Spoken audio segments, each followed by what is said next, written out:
Hello guys, तो कैसे हैं आप लोग।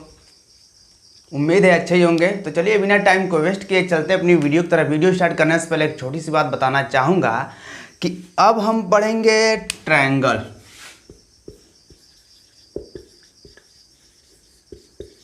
ट्रायंगल त्रिभुज, ठीक है। क्योंकि सारे बच्चों ने ये बताया मुझसे, जो भी मुझसे जुड़े हुए हैं उन सारे स्टूडेंट ने ये बताया कि भैया इस समय आप हम लोग को ट्रायंगल पढ़ा दीजिए, जो एनसीईआरटी का चैप्टर 6 है, ठीक है। चैप्टर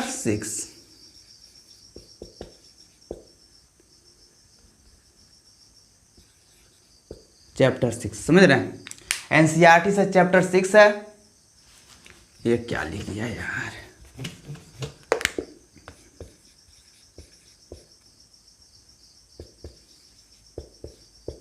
ठीक है। जो एनसीईआरटी से अगर देखेंगे तो चैप्टर 6 यानी अध्याय 6, और जब डॉक्टर मनोहर में देखेंगे तो वहाँ भी आपको चैप्टर 6 करके ही मिलेगा, अध्याय 6। लेकिन जब बालाजी में देखेंगे तो चैप्टर 7 पे मिलेगा। 7वां चैप्टर है बालाजी में, ठीक है, यानी अध्याय 7। तो सभी लोगों ने ये बताया, और एक बात और कहा कि भैया एनसीईआरटी के सारे क्वेश्चन को सॉल्व करा दीजिए, यानी एनसीईआरटी के जो भी क्वेश्चन हैं उनको आप सॉल्व करा दीजिए, ठीक है। कोई नहीं, एनसीईआरटी का तो हम सारा क्वेश्चन सॉल्व कराएंगे ही। लेकिन इससे पहले एक बात बता दूं, जो मैंने पहला चैप्टर पढ़ाया ना, रियल नंबर, उसमें भी मैंने एनसीईआरटी के सारे क्वेश्चन सॉल्व कराए हैं। आप वहाँ देखिएगा, अभी आप वहाँ से देख सकते हैं कि मैंने उसमें एनसीईआरटी के सारे क्वेश्चन को सॉल्व कराया है। बात बस इतनी सी है कि कुछ एक्स्ट्रा क्वेश्चन को कराया है जो आपके बोर्ड एग्जाम के लिए काफ़ी हेल्पफुल है, ठीक है। हमारा मेन फोकस क्या है, एग्ज़ाम। केवल बुक पढ़ने से, केवल एक बुक पढ़ने से, 2 बुक पढ़ने से, समझ रहे हैं, केवल कोई एक बुक पढ़ लेने से या 2 बुक पढ़ लेने से, 3 बुक पढ़ लेने से किसी का मार्क्स अच्छा नहीं आता। बात समझिएगा, कॉन्सेप्ट को सीखिए, उसके कॉन्सेप्ट को सीखिए, ठीक है। तो चलिए हम बिना टाइम को वेस्ट किए अपने इस चैप्टर पे, नए से चैप्टर से पे बात करेंगे। बाकी सब आपको थंबनेल से ही पता चल गया होगा।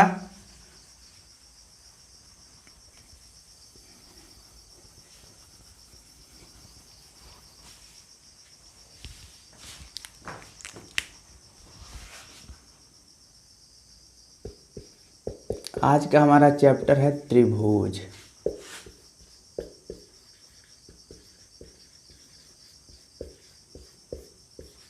ट्रायंगल, ठीक है, त्रिभुज। अब पहले हम सीख लेते हैं, जब कोई भी चैप्टर हम शुरू करेंगे तो उसकी मुख्य बातों को थोड़ा सा तो सीखेंगे। त्रिभुज, तो त्रिभुज किसे कहते हैं, तो सुन लीजिए, मैं लिख नहीं रहा हूँ, सिर्फ सुन लीजिए। 3 भुजाओं से घिरी बंद आकृति को त्रिभुज कहते हैं, सीधी सी बात, बस इतना ही। 3 भुजाओं से घिरी बंद आकृति को त्रिभुज कहते हैं, ठीक है। जैसे मैं यहाँ पे ये देखिए 3 भुजा ले लिया, देख रहे हैं, 3 भुजाओं से एक, देखिए इन 3 भुजाओं से एक आकृति बनी है, समझ रहे हैं। इन तीनों भुजाओं से घिरना, इन तीनों भुजाओं को अगर मैं मिला दिया, यानी इन 3 भुजाओं से जो घिरी हुई एक आकृति बन रही है, वो क्या है, तो त्रिभुज है, समझ रहे हैं, त्रिभुज है। जिसमें इसका नाम मान लीजिए ABC, ठीक है। ये छोटी छोटी बात है, अभी समझिए इसमें हम छोटी सी चीज़ और क्या समझते हैं।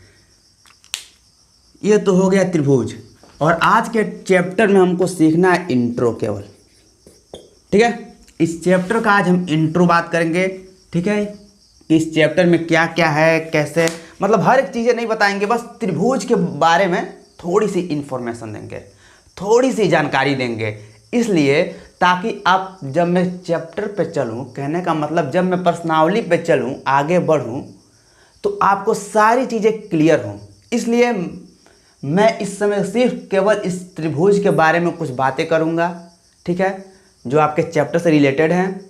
उन बातों को आपको बताऊँगा, और आप उसको ध्यान से सुनिएगा और समझिएगा कि मैं बताना क्या चाहता हूँ, ठीक है।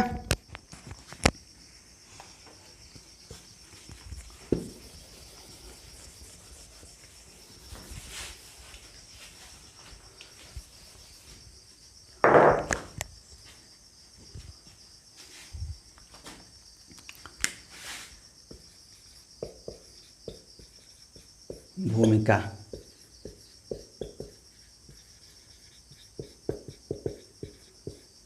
इंट्रोडक्शन। ओके,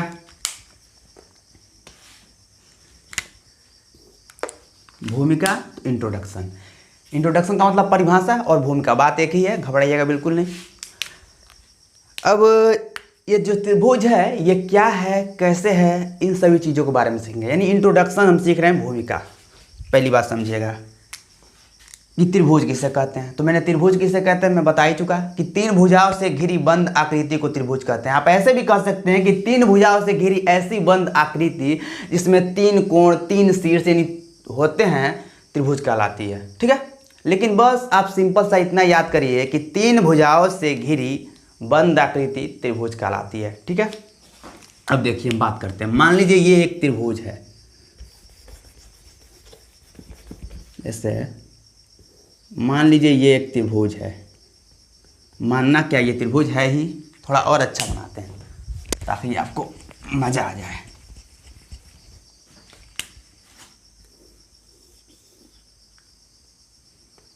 ध्यान दीजिएगा, ये एक त्रिभुज है, इसका नामकरण कर देते हैं ए बी सी। ठीक है, अब देखिए इसमें हम कुछ सीखते हैं त्रिभुज के बारे में, है ना। ये जो आपको यहाँ पे एक बिंदु दिखाई दे रहा है, इस त्रिभुज के बारे में मैं बस जनरल सा मतलब समझ लीजिए जनरल सा आपको आइडिया दे रहा हूँ, एक जनरल सी बातें बता रहा हूँ जो आपको हर एक जगह इस त्रिभुज के बारे में जानकारी यदि न रहे तो मतलब गड़बड़ हो जाएगा, मिस कर जाएंगे, वहाँ पे आप उस क्वेश्चन को सॉल्व नहीं कर पाएंगे। समझ रहे हैं, बस इसको समझिएगा। इस त्रिभुज है तो ये जो आपको एक यहाँ बिंदु दिखाई दे रहा है कि यहाँ बिंदु दिखाई दे रहा है कि यहाँ बिंदु दिखाई दे रहा है, ध्यान दीजिएगा। अगर मैं एक ऐसी आकृति बनाऊँ ए बी सी, तो आपको यहाँ भी एक बिंदु दिखाई दे रहा है, यहाँ भी एक बिंदु दिखाई दे रहा है, यहाँ भी एक बिंदु दिखाई दे रहा है। समझ रहे हैं, और मैं अगर इसे मिला दूँ ऐसे, या कटान बिंदु से मिलाऊँ या सिंपल किसी भी रेखा से मिला दूँ, तो ये त्रिभुज का रूप ले लेगा जो अभी भी मैंने यहाँ दिखाया आपको। देख रहे हैं कि नहीं देख रहे हैं? देख रहे हैं। तो यहाँ एक बिंदु है, यहाँ एक बिंदु है, यहाँ एक बिंदु है। तो इन बिंदुओं को हम क्या बोलते हैं? तो इन बिंदुओं को हम बोलते हैं शीर्ष। क्या बोलते हैं? शीर्ष। ध्यान से देखिएगा, शीर्ष। इन बिंदुओं को हम क्या बोलते हैं? शीर्ष। पहला कंडीशन, मैं जितनी बातें लिखवा रहा हूं उन सारी बातों को आप याद करिएगा। मैं मात्र इसमें 3 से 4 पॉइंट लिखवाऊंगा। पहला, इसमें जितनी बिंदुएं दिखाई दे रही हैं उनको हम बोलते हैं शीर्ष। ठीक है, इसको याद किए रहिएगा, शीर्ष। और ये जो भुजा दिखाई दे रहा है, मतलब ये जो रेखा दिखाई दे रही है, इन रेखा को हम क्या बोलते हैं? भुजा। भुजा, ठीक है। भुजा, साइड, आप सब समझ रहे हैं, भुजा या साइड, कोई दिक्कत नहीं है। बस जो आपके क्वेश्चन से रिलेटेड सारी चीज़ें आएंगी उनको लेके हम चर्चा कर रहे हैं। ठीक है, ये शीर्ष है, यानी ये तीनों बिंदुओं को हम क्या बोलते हैं? शीर्ष है। क्या है? शीर्ष। और इसमें देखिए जो 3 ये रेखाएं दिखाई दे रही हैं, इसको हम बोलते हैं भुजा। क्या बोलते हैं? भुजा। ये जैसे एक यहाँ है, एक यहाँ है, एक यहाँ है, वैसे ही देखिए हर जगह एक कोण बन रहा है। यानी त्रिभुज में 3 कोण बनते हैं। तो 3 कोण कैसे बनते हैं? समझ रहे हैं? कोण किसे कहते हैं? तो 2 भुजाओं के बीच के झुकाव को कोण कहते हैं। कोण किसे कहते हैं? 2 भुजाओं के बीच के झुकाव को कोण कहते हैं। ओके, ध्यान दो, इधर मैं बताता हूँ। ये एक भुजा है ए बी, और ये भी एक भुजा है ए बी सी। देखिए एक ए बी बी सी, समझ रहे हैं? इसके बीच का देखिए ये है एक झुकाव, इसके बीच का ये है एक झुकाव, जिसे हम क्या बोलेंगे? कोण। कोण को दिखाते हैं किससे? थीटा से। ओके, यानी 2 भुजाओं के बीच के झुकाव को कोण कहते हैं।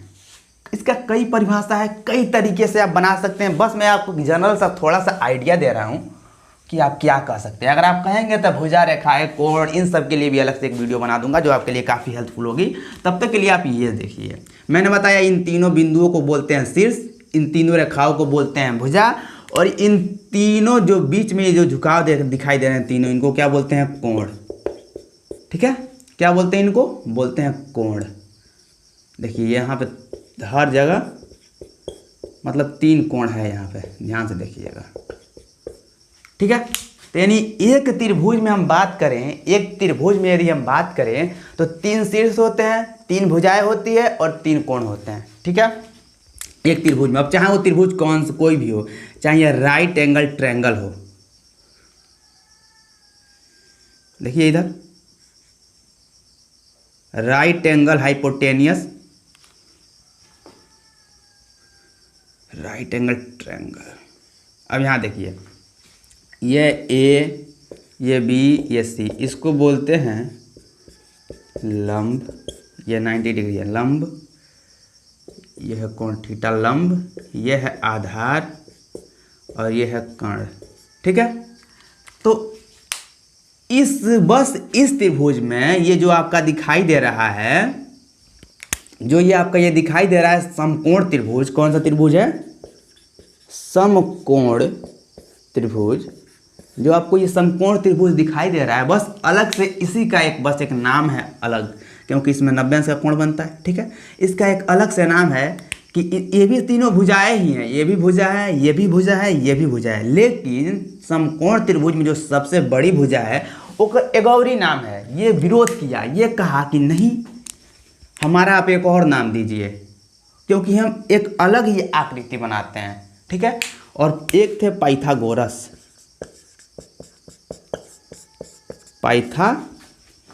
पाइथागोरस, ठीक है ना। तो उन्होंने अपना प्रमेय दे दिया, जो पाइथागोरस थे इन्होंने अपना एक प्रमेय दिया, ठीक है, जिसे हम कहते हैं पाइथागोरस प्रमेय। वहीं से एक फार्मूला मिला, कर्ण का स्क्वायर बराबर लंब का स्क्वायर प्लस आधार का स्क्वायर। ध्यान दीजिएगा, ये सिंपल सा एक फार्मूला है, मैं इसकी बात नहीं कर रहा हूँ, मैं ये बता रहा हूँ यहाँ कि यहाँ पे ये भी 3 भुजाएं हैं, लेकिन जो सबसे बड़ी वाली भुजा दिखाई देगी, ये 90 डिग्री के सामने की जो भुजा दिखाई देगी आपको, इसको बोलेंगे कर्ण। और ये जो आपको परपेंडिकुलर एक खड़ी हुई भुजा दिखाई देगी, इसको बोलेंगे लंब। और जो एक नीचे एक ये लेटी हुई भुजा दिखाई दे रही है जो, उसको बोलेंगे आधार। ये आधार और लंब बदलता रहता है, ठीक है, वो हम सारी बातें बाद में बताएंगे। बस इतना समझिए कि एक त्रिभुज में 3 भुजाएं, 3 शीर्ष और 3 कोण होते हैं, ठीक है। पहला मैंने बात ये बताया, और इसको नोट कर लीजिएगा, सारी चीज़ों को नोट करिए, तब तो पढ़ने में मज़ा आएगा, वरना कहाँ मज़ा आया। सब एक ओर से एक कान से जाएगा और दूसरी कान से बाहर निकल जाएगा, ठीक है। ध्यान दीजिए इधर, ये अगर त्रिभुज है ए बी सी, अब एक बात और ध्यान दीजिएगा, मेरी बातों को ध्यान से सुनिएगा। जो त्रिभुज होता है ना, त्रिभुज, इसके तीनों कोणों का योग 180 अंश के बराबर होता है, 180 अंश के बराबर होता है, ठीक है। तो इसके तीनों कोणों का योग क्या है? देखिए ध्यान दीजिएगा, कोण ए प्लस कोण बी ये वाला प्लस कोण सी ये वाला, अगर इन तीनों को जोड़ दिया जाए तो 180 अंश होता है। ये आपको बातें याद रहनी चाहिए कि इस और इस, ये मतलब कहने का मतलब ये कि इन तीनों कोणों को, एक त्रिभुज में 3 कोण होते हैं, अभी जस्ट बताया, और इन तीनों कोणों को यदि जोड़ दिया जाए तो इन तीनों कोणों का जो योगफल आता है वो 180 अंश आता है, ठीक है। 118 डिग्री, 180 आता है, 80 डिग्री, 180 अंश। ये आप सीख लिए। एक बात और सीखिए कि हम क्षेत्रफल किसे कहते हैं, क्षेत्रफल क्या है और परिमाप क्या है, इन 2 चीज़ों को भी आप सीखिए। तो क्षेत्रफल, जो त्रिभुज का क्षेत्रफल होता है वो होता है 1/2 आधार गुणे लंब। समझ में आ रहा है? 1/2 आधार गुणे लंब। सारी चीज़ें बताऊंगा, घबराइएगा बिल्कुल नहीं।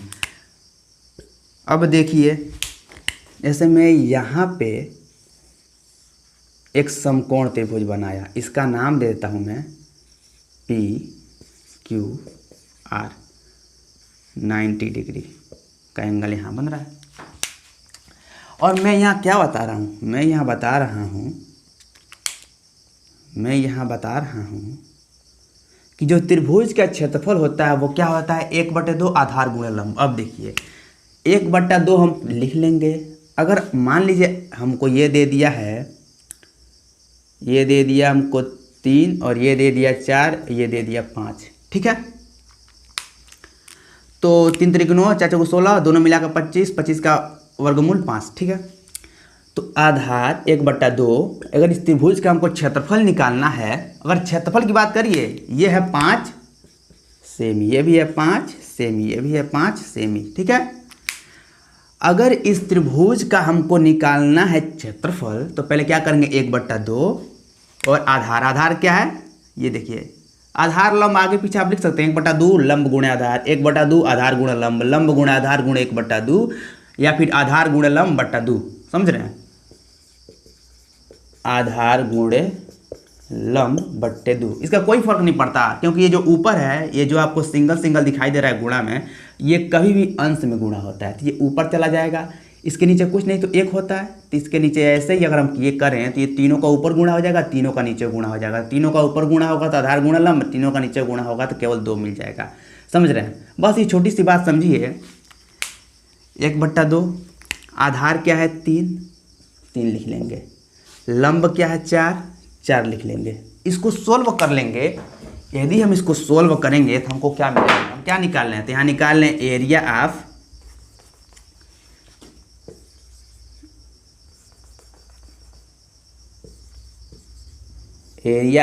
पी क्यू, त्रिभुज पी क्यू आर।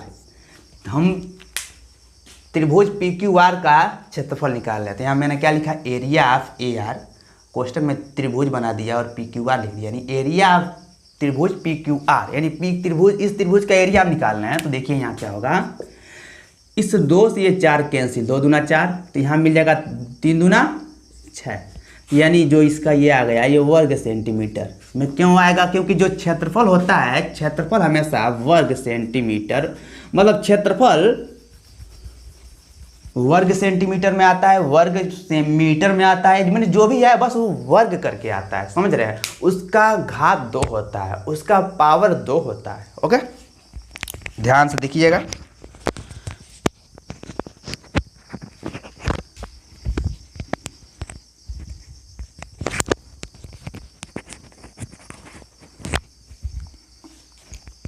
ध्यान से समझेंगे तो सारी चीज़ें समझ में आएंगी। क्षेत्रफल समझ लिया आप, क्षेत्रफल कैसे निकालना है।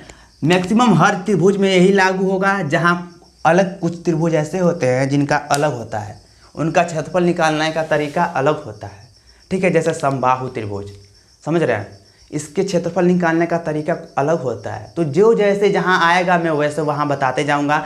मैं क्या कर रहा हूँ, मैं बस आपको मैं इस त्रिभुज का एक जनरल सा आइडिया दे रहा हूँ, बाकी और कुछ नहीं। जब मैं चैप्टर में जब मैं इसके बाद सीधे मैं प्रश्नावली पे चलूँगा, जब प्रश्नावली पे मैं चलूँगा तो वहाँ जो चीज़ें, जिस सवाल के लिए जो चीज़ें जैसे आएंगी, उन चीज़ों को वहीं पे वैसे क्लियर करते जाऊँगा, ठीक है।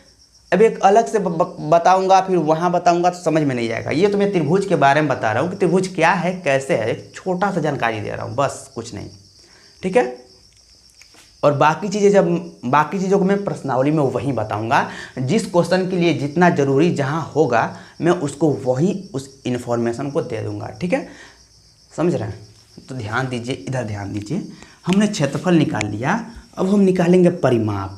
तो परिमाप कैसे निकाला जाता है भैया, तो बाबू परिमाप निकाला जाता है, क्या किया जाता है, इन तीनों भुजाओं को जोड़ लिया जाता है। परिमाप अगर हमको निकालना है त्रिभुज पी क्यू आर का, मान लीजिए हम परिमाप निकालते हैं, तो इन तीनों भुजाओं को जोड़ लेंगे, 5 3 और ये 4, सब मिला के हो गया 5 3 8 4 12, समझ रहे हैं, 12 सेमी। अगर सेमी में है, हर सब चीज़ें सेमी में है तो सेमी में आएगा, मीटर में है तो मीटर में आएगा, समझ रहे हैं। जिस चीज़ में होगा, यानी यहाँ पे इसका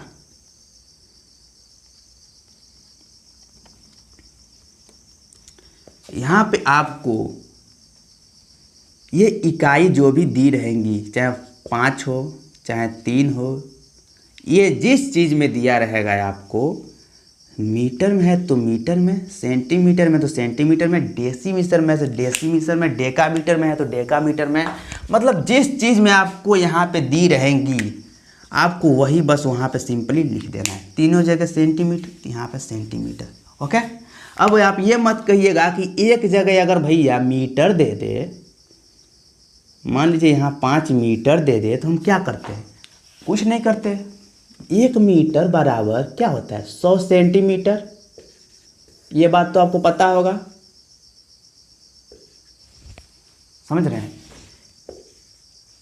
वैसे ही 2 मीटर बराबर 200 सेंटीमीटर, तो 5 मीटर बराबर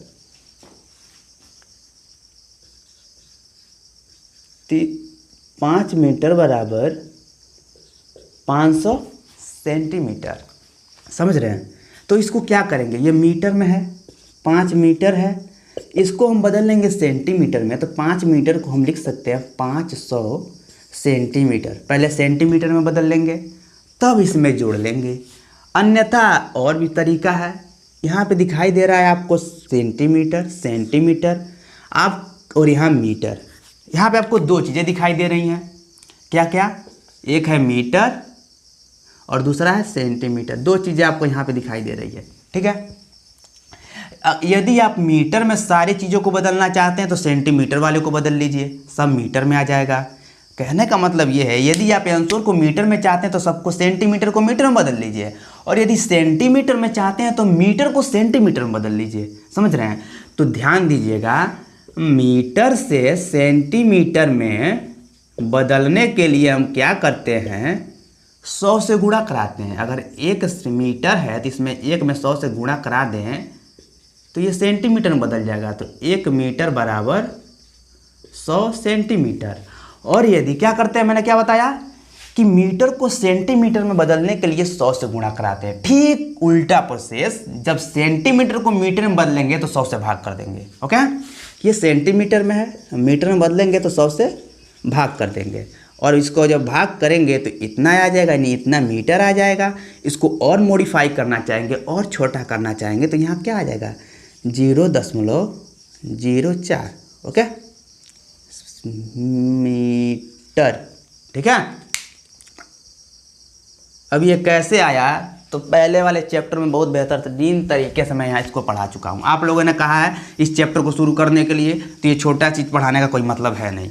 परिमाप का क्या मतलब? कोई भी आपको आकृति दिखाई देगी, कोई भी आकृति, उसके सारी भुजाओं को जोड़ लेना, वही परिमाप होता है। ठीक है, भुजा नहीं दिखाई दे रही है, वृत्त दिखाई दे रहा है, तो वृत्त का जो सर्कल है उसका पूरा लंबाई जो होता है वही उसका परिमाप होता है। समझ रहे हैं? किसी भी आकृति की बाहर की जितनी भी आपको भुजाएं दिखाई दे रही हैं, किसी आकृति की जो भी भुजाएं हैं, उन सारी भुजाओं को यदि आप जोड़ दें तो वो उसका परिमाप होता है। जैसे त्रिभुज के लिए क्या करेंगे हम? इसको, इसको और इसको तीनों को जोड़ देंगे तो इसका परिमाप निकल जाएगा। चतुर्भुज के लिए हम क्या करेंगे? इसको, इसको, इसको, इसको, इन चारों को जोड़ देंगे तो परिमाप निकल जाएगा। परिमाप निकालना काफ़ी आसान होता है, सिवाय क्षेत्रफल के।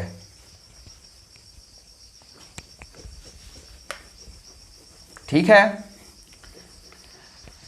हमको उम्मीद है कि आप लोग समझ रहे होंगे।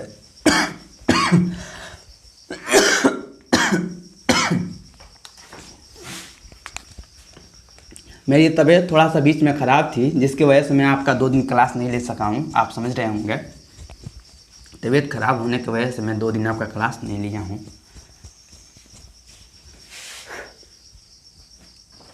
यहाँ देखिए,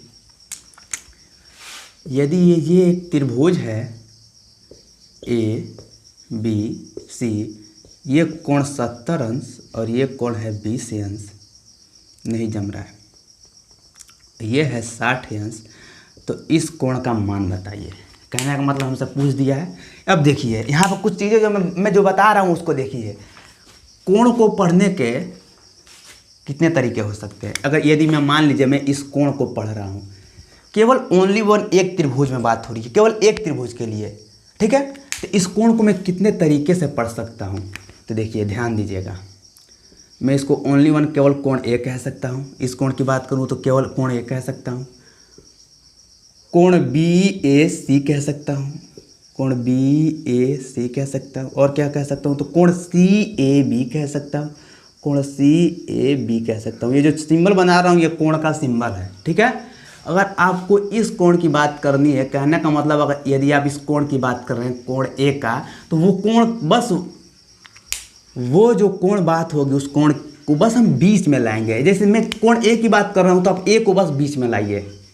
आप कैसे ला सकते हैं? अब ऐसा नहीं कि अब बताइए, और कोई भी यहाँ के नहीं बार बार रिपीट ले लेंगे।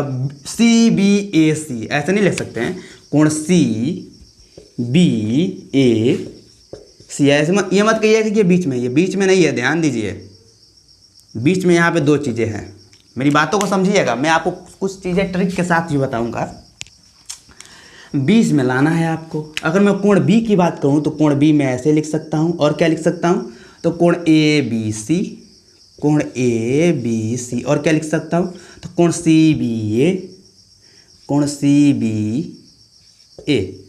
इस कोण की बात करूँ तो मैं क्या लिख सकता हूँ, कोण सी लिख सकता हूँ, कोण बी सी ए, कोण ए सी बी। देख रहे हैं, मतलब ये जो कोण आपको दिखाई दे रहे हैं, इन कोण को हम तीन तरीके से लिख सकते हैं जब केवल ओनली वन एक त्रिभुज दिया हो।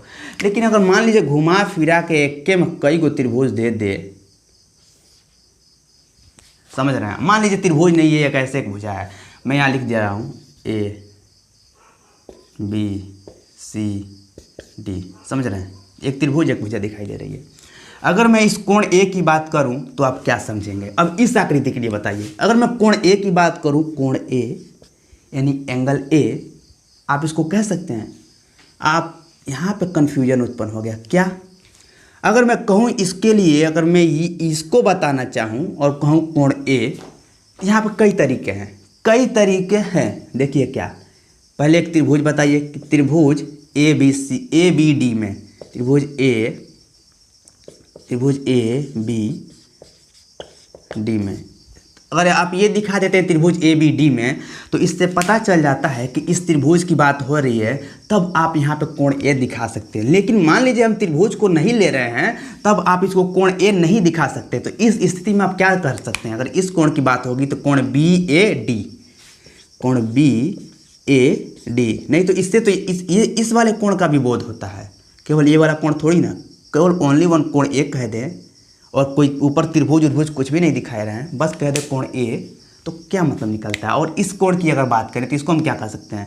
इसको देखिए, कोण बी ए डी कह सकते हैं, और एक और कह सकते हैं, कोण क्या, कोण डी ए बी, कोण डी ए और बी, समझ रहे हैं?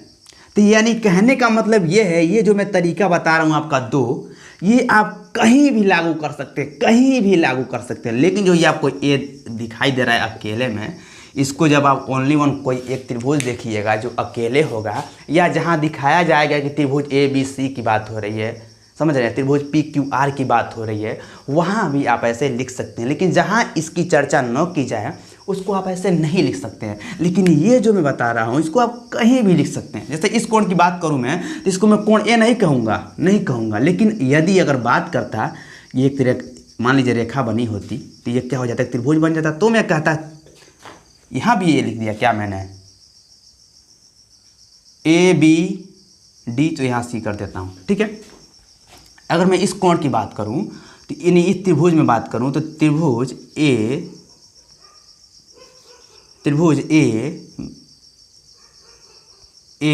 सी डी में, यानी अब इस त्रिभुज को मैंने लिखा है त्रिभुज ए सी डी, इस त्रिभुज की बात मैं कर रहा हूँ। तो इससे ये पता चल रहा है कि इस त्रिभुज में बातें की जा रही है, तो मैं यहाँ पर कोण ए दिखा सकता हूँ। लेकिन यदि त्रिभुज का नाम ही ना दिया जाए, मैं वैसे ही सिंपली लिखूँ, तो इसको कोण ए नहीं कह सकते हैं, क्योंकि इस कोण ए से इस वाले कोण का और इस वाले कोण का, दोनों वाले जो कोण आपको दिखाई दे रहे हैं, इन दोनों का बोध होता है, इसलिए हम ऐसा नहीं कर सकते। तो क्या कर सकते हैं हम, क्या कर सकते हैं? तो हम कर सकते हैं, ये दो तरीका अपना सकते हैं। इसके लिए हम लिख सकते हैं कोण सी ए डी, और इसके लिए हम लिख सकते हैं एक और तरीका, कोण डी ए सी, समझ रहे हैं? तो ध्यान से देखिएगा, इन बातों को आप समझते रहिएगा, ठीक है। तो मैं कुछ और लेकिन बता रहा था, लेकिन इन सारी चीज़ों को जानना आपके लिए ज़रूरी है, इसलिए मैंने एक वीडियो आपके केवल इंट्रो के लिए लिया, केवल त्रिभुज के इंट्रो के लिए। ध्यान दीजिएगा, यहाँ देखिए, मैं यहाँ पे कोण, इस कोण की बात करूँगा। मैं पूछ रहा हूँ कोण ए का मान बताइए, या आप इसको जितने तरीके से मैं बताया उतने तरीके से लिख लीजिए, आपकी मर्जी है। मैं यहाँ पर केवल सिंपली कर रहा हूँ कोण ए का मान बताइए। तो आप क्या करेंगे, मैंने बताया था आपसे कि तीनों त्रिभुज के तीनों कोणों का योग 180 अंश होता है। तो आप क्या करेंगे, पहले एक त्रिभुज उठाएंगे, जिस त्रिभुज की बात हो रही है, त्रिभुज ए बी सी में, त्रिभुज ए बी सी में, ठीक है। तो इस त्रिभुज ए बी सी हमने उठा लिया, यानी इस त्रिभुज ए बी सी की बात कर रहे हैं, ठीक है। तो हम क्या करेंगे, कोण ए प्लस कोण बी प्लस कोण सी बराबर 180 अंश। ये बातें हम जानते हैं कि तीनों कोणों को यदि जोड़ दिया जाए तो इसका मान 180 होता है, 180 होता है। तो कोण ए का मान हमको बताना है, दिया ही नहीं है। कोण बी का मान हमारे पास है 70, कोण 60 का मान, कोण सी का मान है 60, और ये 180 अंश। समझ रहे हैं, ध्यान से देखिएगा। कोण ए को इधर ही रहने दीजिए, ये हो गया 180। एक काम करिए और आसान काम करिए, कोण ए को इधर रहने दीजिए। कोण ए, इसके आगे भी प्लस, इसके आगे भी प्लस, इन दोनों को जोड़ लेंगे, कितना हो जाएगा, 6 6 12 यानी 13, 130 अंश। क्या होगा, 70 और 60 जोड़ेंगे तो 6 6 12 120 यानी 130 अंश, और यहाँ हो जाएगा 180 अंश। अब देखिए क्या करते हैं, कोण ए को अकेला कर लेते हैं। तो 180 अंश यहाँ है, ये इधर प्लस के साथ है, इधर आएगा तो माइनस के साथ हो जाएगा, तो माइनस 130। तो कोण ए का मान कितना निकल के आ जाएगा हमारे पास, 50 अंश। समझ रहे हैं, तो यानी इस कोण का मान कितना आया, 50 अंश। समझ रहे हैं, यहाँ से हमने क्या किया, इन दोनों को जोड़ा। किसी का मन नहीं भा रहा है तो कोई क्या करेगा, यहाँ से क्या करेगा, कोण ए को अकेला यहीं पे कर देगा, 180, इसको पक्षांतर करो -60, इसको पक्षांतर करो -70, कोण ए बराबर 180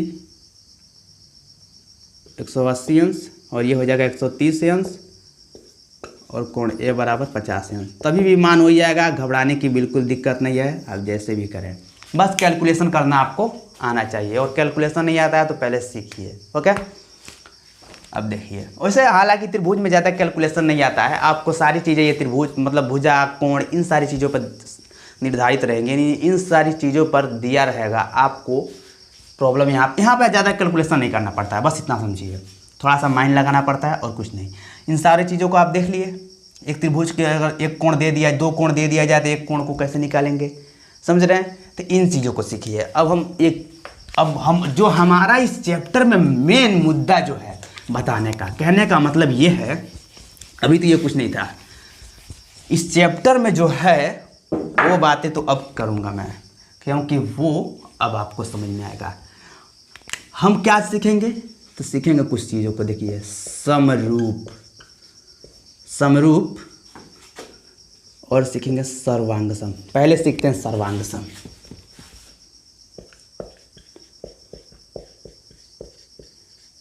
सर्वांग सम,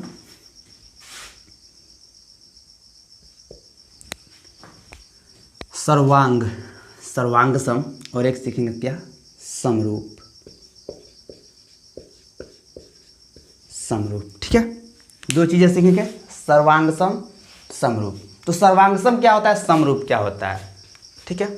तो देखिए, सर्वांग सम का मतलब बस इतना समझिए कि एक साइज, सीधी सी बात, सर्वांग सम के लिए हम क्या ध्यान देंगे,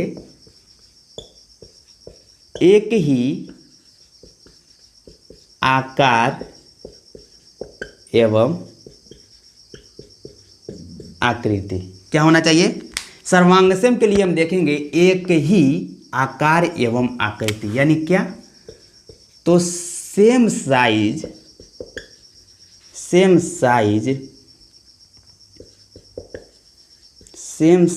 एंड शेप। समझ रहे हैं, इस चीज को हम यहाँ पे देखेंगे, एक ही आकार एवं आकृति। यहाँ पर क्या बात की गई है, दो। सर्वांग सम के लिए बस आपको दो बातों को दिमाग में रखना है। वो कैसे किया जाएगा, क्या किया जाएगा बाद में बताऊंगा, पहले यहाँ ध्यान दीजिएगा।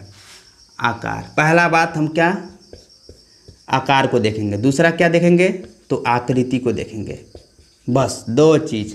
आकार का मतलब क्या तो साइज है, कितनी साइज है उसकी। आकृति का मतलब क्या तो किस शेप में है वो, समझ रहे हैं। आकृति आकार समझ रहे हैं। जैसे मैं यहाँ कहूँ ये एक त्रिभुज है ABC और ये एक त्रिभुज है PQR। तो अगर यदि मैं आकार की बात करूँ तो आकार में ये क्या है, छोटा है, इसकी अपेक्षा छोटा है। और आकार में ये क्या है तो बड़ा है। समझ रहे हैं, आकार समझ रहे हैं। आकार का मतलब छोटा बड़ा, साइज कितना हो रहा है, समझ रहे हैं, साइज को बताता है आकार। लेकिन जो ये आकृति है ये बताती है शेप। शेप यानी आकृति क्या होती है तो ध्यान से देखना, ये भी त्रिभुज ये भी त्रिभुज, यानी दोनों की आकृति सेम है। ये भी त्रिभुज है ये भी त्रिभुज है। बड़ा छोटा की बात नहीं करेंगे, बड़ा छोटा हम आकार की बात करते हैं। आकार में छोटा बड़ा देखा जाता है और आकृति में देखी जाती है कि वो किस टाइप का फिगर है। ये भी त्रिभुज ये भी त्रिभुज। अगर मैं कहूँ एक ये त्रिभुज 90 डिग्री वाला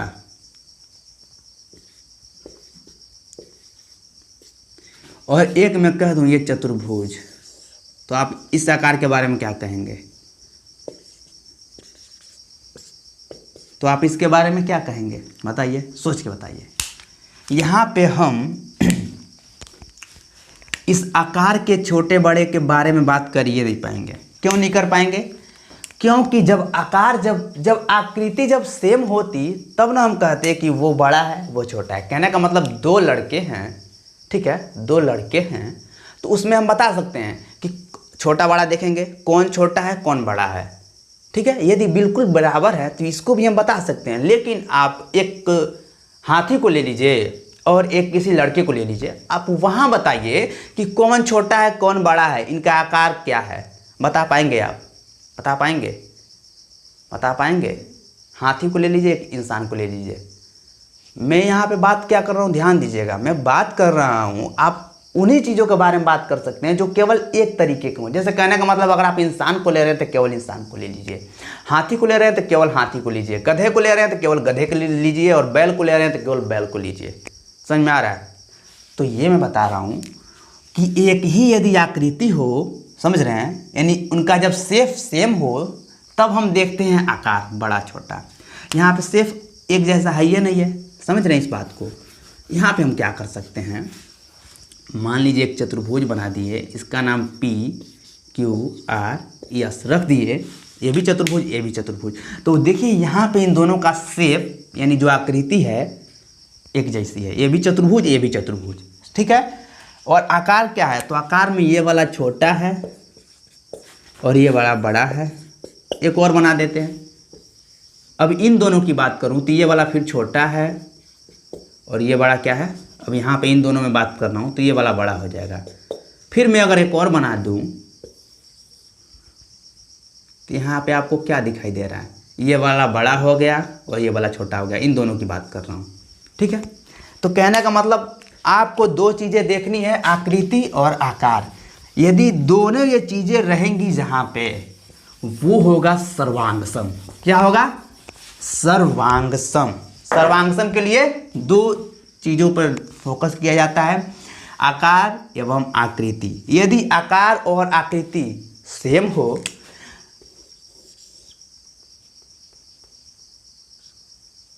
ABC 2 सेमी 5 सेमी 3 सेमी, वैसे एक और बना दूं,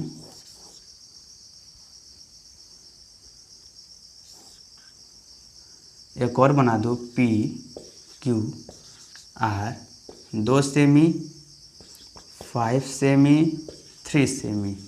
देख रहे हैं।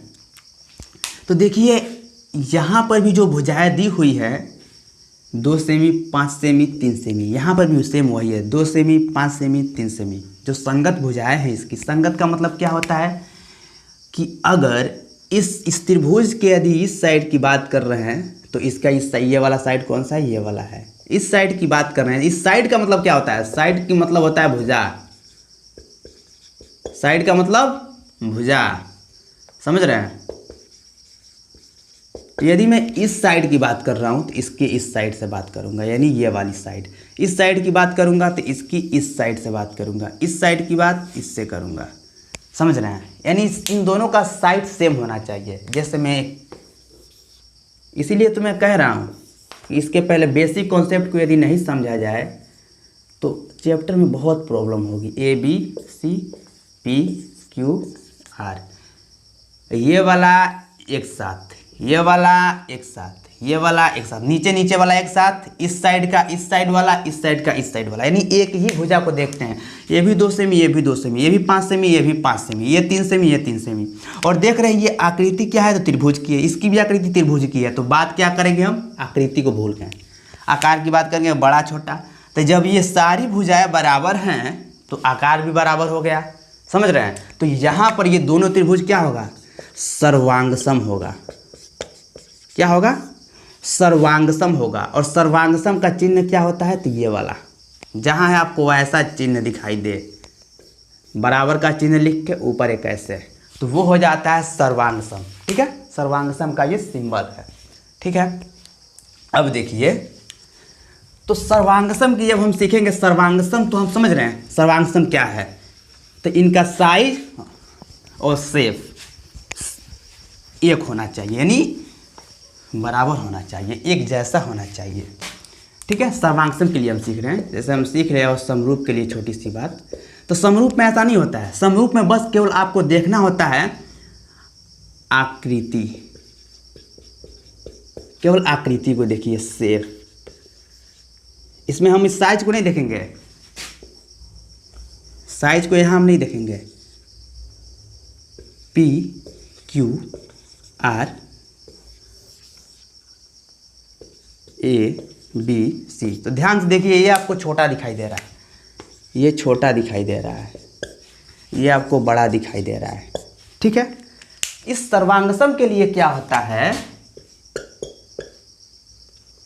सर्वांगसम के लिए क्या होता है, तो आकृति और आकार दोनों एक जैसा होना चाहिए, दोनों सेम होना चाहिए। ठीक है, इसलिए मैंने यहाँ लिखा सेम साइज एंड शेप, एक ही आकार एवं आकृति होनी चाहिए, तब वो सर्वांगसम है। लेकिन समरूप के लिए केवल बस आकृति सेम होना चाहिए, आकृति एक जैसी होनी चाहिए। यदि ये त्रिभुज है तो ये भी त्रिभुज, यदि ये चतुर्भुज है तो ये भी चतुर्भुज। लेकिन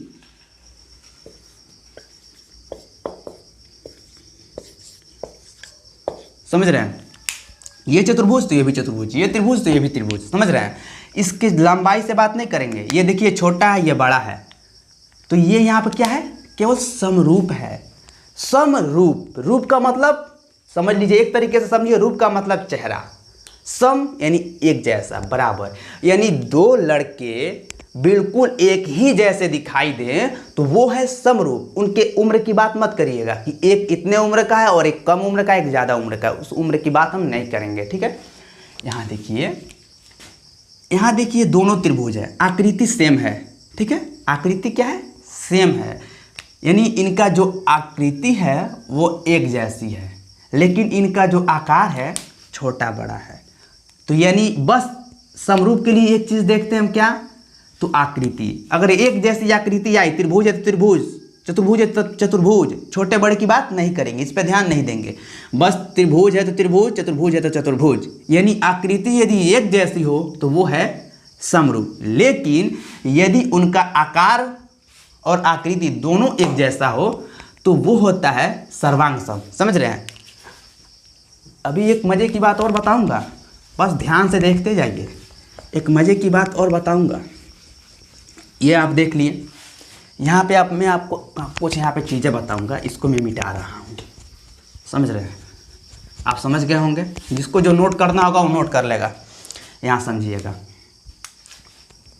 कॉपी लिखने का मतलब, समझ रहे हैं, नोटबुक यानी कॉपी बनाने का मतलब ये नहीं होता है कि केवल उसमें न्यूमेरिकल को सॉल्व किया जाए। समझ रहे हैं, नोट्स तो वो होता है जिसमें आप उन सारी बातों को लिखें जिसे आप एक बार अगर पलट के देखें तो आपको सारी चीज़ें याद आए। ऐसा नहीं कि अब चलें इस क्वेश्चन को कैसे लगाए थे, अब जाके इसको आचार्य जी से या गुरु जी से जो भी होंगे उनसे पूछ लेंगे। ऐसा बिल्कुल नहीं करना चाहिए आपको। मैं जो यहाँ पे बातें बता रहा हूँ कि ये ऐसा रहे तो ऐसा, ऐसा रहे तो ऐसा, इन सारी बातों को अपने कॉपी में नोट करिए, ठीक है, तब जाके मजा आएगा पढ़ने में। अब देखिए ये सर्वांगसम की कसौटी है। जैसे एक त्रिभुज में ले लूँ, 2 त्रिभुज लेता हूँ, यहाँ पे देखिए, यहाँ देख लीजिए, एक त्रिभुज मैंने ये लिया ABC, और एक त्रिभुज ये लिया, ये समकोण त्रिभुज है PQR, ये है 90 डिग्री। ध्यान से देखिएगा, सर्वांगसम के लिए क्या होता है, तो साइड, एंगल, साइड। पहले छोटी सी बात समझिए, साइड का मतलब क्या होता है, भुजा, SIDE, साइड, समझ रहे हैं, सीधी सी बात समझिए ना। साइड का मतलब क्या होता है, भुजा, और भुजा को दिखाने के लिए उसके एक सबसे पहले वाले अक्षर का प्रयोग करते हैं, भुजा करिए साइड। एक होता है एंगल, ANGLE, एंगल। एंगल का मतलब होता है कोण, और कोण के लिए क्या कहते हैं, उसके पहले वाले अक्षर को दिखाते हैं, ठीक है। तो यहाँ पे देखिए, यदि साइड, एंगल, साइड, इस सर्वांगसम की कुछ कसौटियाँ हैं, यानी हम कैसे जानेंगे कि सर्वांगसम है, तो side, angle, side, side, side, side, angle, side, angle, और एक होता है राइट एंगल हाइपोटेनियस साइड। अब ये क्या होता है, तो ये समकोण त्रिभुज के लिए होता है। जो राइट एंगल हाइपोटेनियस साइड मैंने लिखा है, ये होता है राइट, R का मतलब राइट एंगल, यानी समकोण त्रिभुज पे ये लागू होता है, RHS, right angle hypotenuse side. देख रहे हैं, ये है केवल ओनली वन समकोण त्रिभुज के लिए, समकोण त्रिभुज के लिए, यानी जिसमें एक कोण 90 अंश का हो, ठीक है। तो ध्यान दीजिए, यानी सर्वांगसम हम कब कहेंगे, सर्वांगसम बताने के लिए हम 3 चीज़ों को बताते हैं। क्या बताते हैं, 3 चीज़ों को बताते हैं। यदि 3 बातों को मैं बता दूं तो सर्वांगसम हो जाता है। या तो मैं साइड, एंगल, साइड बता दूं, ये साइड, साइड, साइड बता दूं, एंगल, साइड, एंगल बता दूं, राइट हाइपोटेनस साइड बता दूं, ठीक है, तो वो होगा सर्वांगसम। समझ रहे हैं, क्या होगा, सर्वांगसम, ठीक है, ये होता है। और समरूप के लिए बस एक होता है, एंगल, एंगल, एंगल। यदि 2 एंगल बराबर हो किसी त्रिभुज के, यदि मैं 2, और ये सारी बातें 2 त्रिभुज में की जाएंगी, 2 से भी अधिक हो सकता है कहीं कहीं, लेकिन एक को छोड़ के दूसरा लेंगे, यानी एक बार में 2 चीजें लेंगे। समझ रहे हैं, इसीलिए मैं तब से 2 त्रिभुज बना रहा हूँ, ABC, PQR। यहाँ 2 चीजें आपको दिखाई दे रही होंगी। यदि इसका ये हो गया 70, इसका भी ये हो गया 70, इसका ये हो गया 50, इसका भी ये हो गया 50, यानी 2 जब कोण बराबर दोनों त्रिभुज के, इसमें भी 2, इसमें भी 2, यानी जब बराबर हो गए तो तीसरा अपने आप बराबर हो जाता है। क्या होता है, तीसरा अपने आप बराबर हो जाता है। तो मैं क्या बता रहा हूँ कि समरूप के लिए बस 2 कोण दिखा दे बराबर, समझ रहे हैं, बस 2 कोण बराबर दिखा दे तो समरूप हो जाता है। आपकी इच्छा हो तो आप तीनों दिखा दीजिए, बस आपको समरूप, यदि किसी त्रिभुज को समरूप सिद्ध करना है, समरूप दिखाना है, तो आप उसके 2 कोण को बराबर कर दीजिए, वो त्रिभुज खुद ब खुद समरूप हो जाएगा। और एक मजे की बात बता दूं कि जितने भी सर्वांगसम त्रिभुज होते हैं वो सभी समरूप होते हैं। क्या होते हैं, समरूप होते हैं। यानी आप साइड, एंगल, साइड दिखा दें, साइड, साइड, साइड दिखा दें, एंगल, साइड, एंगल दिखा दें, राइट हाइपोटेनस साइड दिखा दें, या फिर ये एंगल, एंगल, एंगल, यानी इसको दिखा दें, इस 5 में से आप किसी को भी दिखा दें तो हो जाता है क्या, समरूप हो जाता है, समरूप हो जाता है। लेकिन सर्वांगसम के लिए बस ये 4 चीजें होती है। सर्वांगसम में इसको ऐड मत करिएगा, ये चीजें केवल ओनली वन समरूप के लिए होती है, सर्वांगसम के लिए नहीं होती है, ठीक है, ध्यान दीजिएगा। मैं जो बता रहा हूँ आप उस पर फोकस करिए। इसको मैं मिटा दे रहा हूँ, यानी यहाँ मैं बता सकता हूँ angle, side, angle, angle, angle, angle, इसको ऊपर से मिटा रहा हूँ मैं, angle, side, angle, angle, angle, angle, side, side, side, side, angle, side, right angle hypotenuse side. समझ रहे हैं। यानी इन पांचों चीज़ों को अगर मैं कर दूं, ये मैं कहीं भी सिद्ध कर दूं, दो त्रिभुज को लेकर इनमें से कोई एक बात मैं बता दूं, कोई भी एक बात बता दूं, तो वो हो जाता है समरूप। लेकिन अगर सर्वांगसम बताने के लिए बस यही चार चीज़ होती है जिसको मैं बताऊं, तो वो होते हैं सर्वांगसम। बस आप दो चीज़ें जान गए, दो चीज़ें जान गए। अब जैसे मैं एक छोटा सा एग्जाम्पल लेता हूँ, इस आपको केवल बस समरूप मिलेगा, सर्वांगसम मिलेगा ही नहीं, क्योंकि सर्वांगसम आसान चीज़ है, कठिन थोड़ी ना है। सर्वांगसम बहुत छोटी सी बात है। देखिए जैसे मैं एक त्रिभुज ले रहा हूँ, एक क्वेश्चन बना रहा हूँ, क्वेश्चन मान लीजिए मैंने एक क्वेश्चन दिया, ये एक त्रिभुज है ए बी सी, ये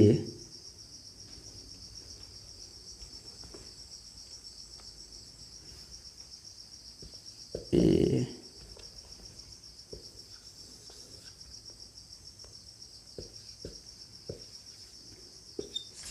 और एक त्रिभुज मैंने यहाँ एक और लिया, यानी एक क्वेश्चन है जिसमें आपको दो ये त्रिभुज दिए हुए हैं।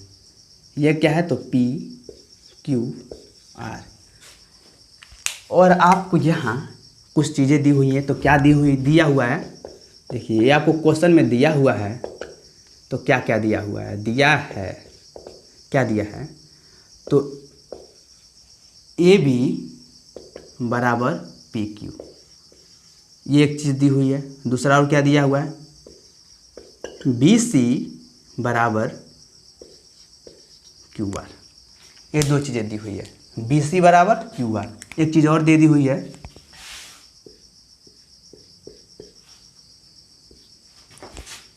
कोण सी बराबर कोण आर, और इसको हमको दिखाना है समरूप। तो हम समरूप के लिए क्या करेंगे, सबसे पहले जब क्वेश्चन को हल करेंगे तो लिखेंगे त्रिभुज, दो त्रिभुज ले रहे हैं तो त्रिभुज पहले ए बी सी, त्रिभुज आप किसी को भी आगे पीछे लिख सकते हैं, त्रिभुज ए बी सी तथा त्रिभुज पी क्यू आर में आप यहाँ तथा की जगह पे और भी लिख सकते हैं। क्या लिख सकते हैं, और।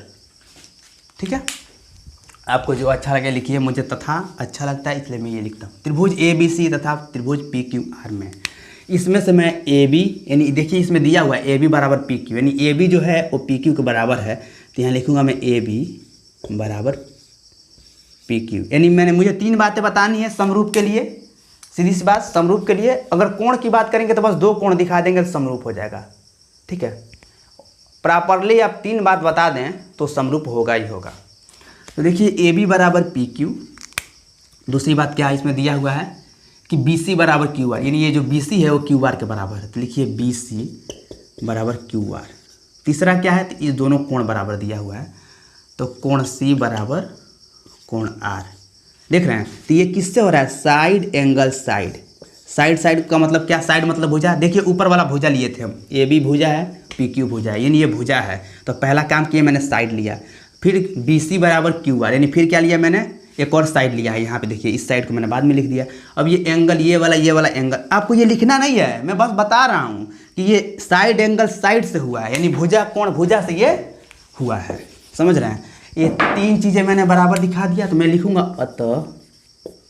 अतः त्रिभुज ए बी सी सर्वांगसम त्रिभुज पी क्यू आर। समझ रहे हैं इसका मतलब क्या, कि जब ये तीन बात बतला दिए तो ये तीनों चीज़ें सर्वांगसम हो गई। ठीक है, और जितने और हर एक सर्वांगसम त्रिभुज समरूप त्रिभुज होता है। तो मैं यहाँ पे चाहूँ तो केवल समरूप भी लिख सकता हूँ, क्योंकि हर एक सर्वांगसम त्रिभुज समरूप त्रिभुज होता है। समरूप के लिए भी तीन बातें बताइए, सर्वांगसम के लिए भी तीन बातें बताइए, लेकिन केवल कोण बताएंगे तो समरूप के लिए दो बातें बताएंगे। जैसे मैं यहाँ बस ये चीज़ें ना दूँ, मैं बस दूँ कोण सी बराबर कोण आर, कोण ए बराबर कोण पी, ये वाला।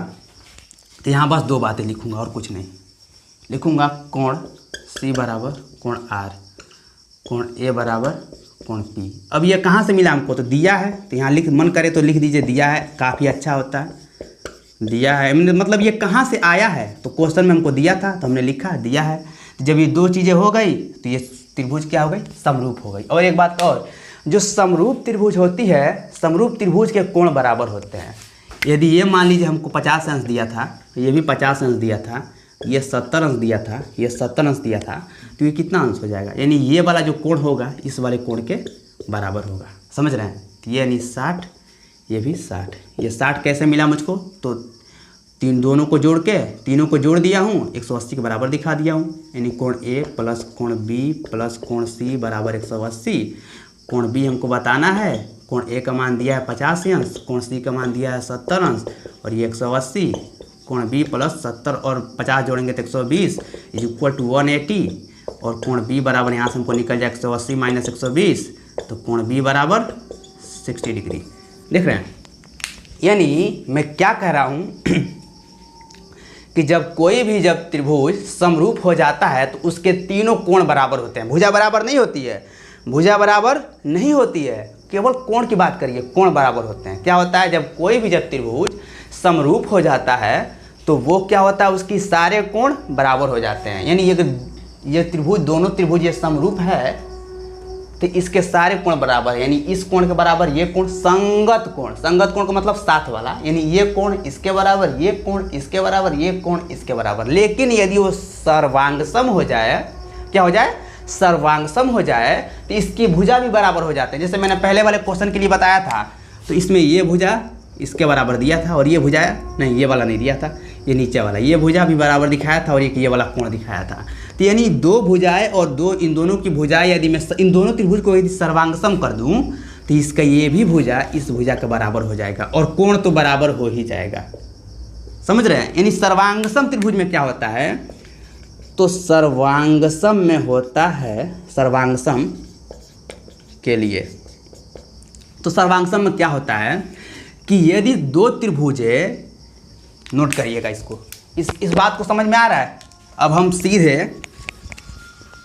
अध्याय पे बात करेंगे, मतलब प्रश्नावली पे बात करेंगे और प्रश्नावली पे चलेंगे। तो प्रश्नावली पे हम कल चलेंगे, ठीक है।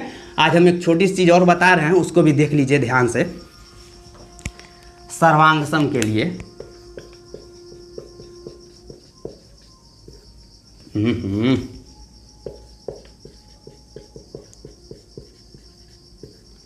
सर्वांगसम के लिए, यानी सर्वांगसम त्रिभुज के लिए क्या किया जाता है, सर्वांगसम त्रिभुज के लिए, समझ रहे हैं। तो सर्वांगसम त्रिभुज के लिए किया जाता है क्या, पहला पॉइंट नोट करिए,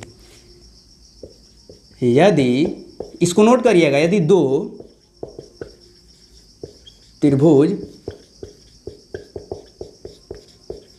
सर्वांगसम हैं तो उनकी संगत भुजाएं एवं कोण भी बराबर होते हैं। इसमें क्या बताया जा रहा है कि यदि दो त्रिभुज सर्वांगसम हो, तो यदि दो त्रिभुज सर्वांगसम हो तो उनकी जो संगत भुजाएं होगी, यानी जो उनकी संगत भुजा होगी और संगत जो कोण होंगे वो क्या होंगे, बराबर होंगे। क्या होंगे, आपस में बराबर होंगे। और समरूप के लिए क्या है, समरूप के लिए, समरूप त्रिभुज के लिए यदि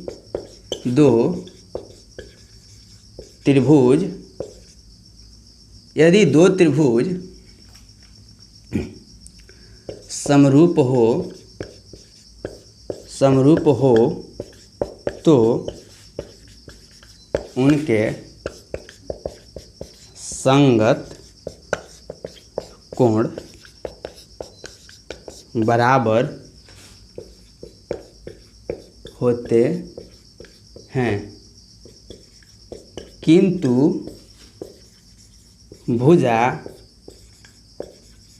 कभी बराबर हो सकती है,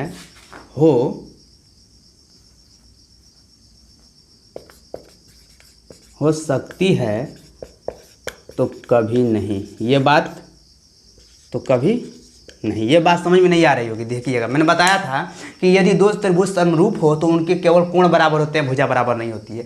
कई स्थिति ऐसी आती है, यानी कई स्थितियाँ ऐसी आती है जहाँ भुजा भी बराबर हो जाती है। जैसे अगर मैं अभी बता रहा था आपको कि सभी सर्वांगसम जो त्रिभुज होते हैं वो समरूप भी होते हैं। तो यदि मैं साइड एंगल साइड लेके यदि समरूप बनाऊँ, साइड एंगल साइड लेके समरूप बनाऊँ, एंगल साइड एंगल लेके समरूप बनाऊँ, राइट एंगल हाइपोटेनस साइड लेके समरूप बनाऊं,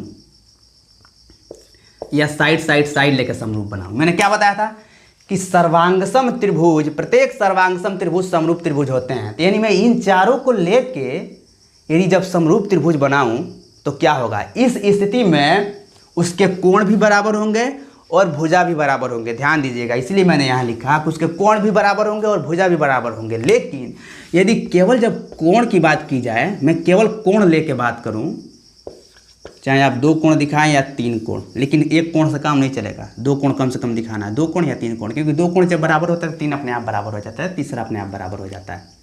समरूप के लिए क्या है, जब केवल इस वाले प्रमेय से हम करेंगे, कहने का मतलब ये है जब एंगल से किसी त्रिभुज को केवल कोण के सहारे किसी त्रिभुज को, 2 या 2 से अधिक जो भी त्रिभुज दिए रहेंगे जिसको हम लेकर लगाएंगे, यदि जब कोण के सहारे उसको हम समरूप बनाएंगे तो उसके केवल कोण ही बराबर होंगे, भुजा नहीं।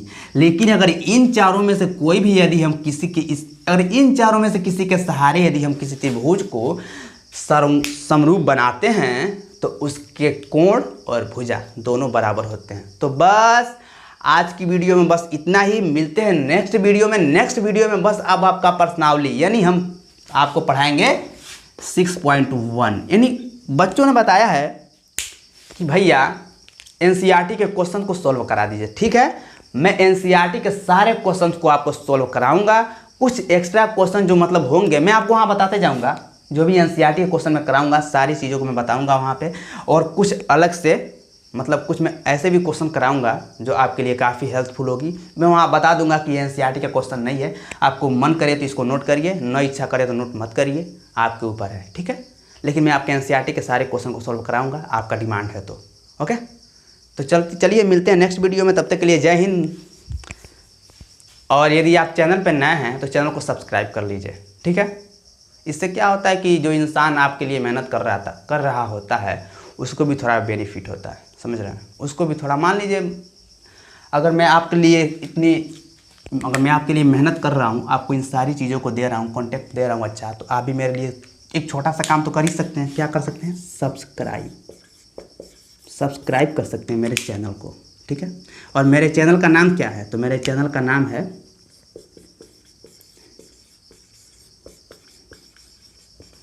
हैप्पी हरनायक। मेरे चैनल का नाम है हैप्पी हरनायक। ठीक है, तो मिलते हैं नेक्स्ट वीडियो में, तब तक के लिए जय हिंद दोस्तों।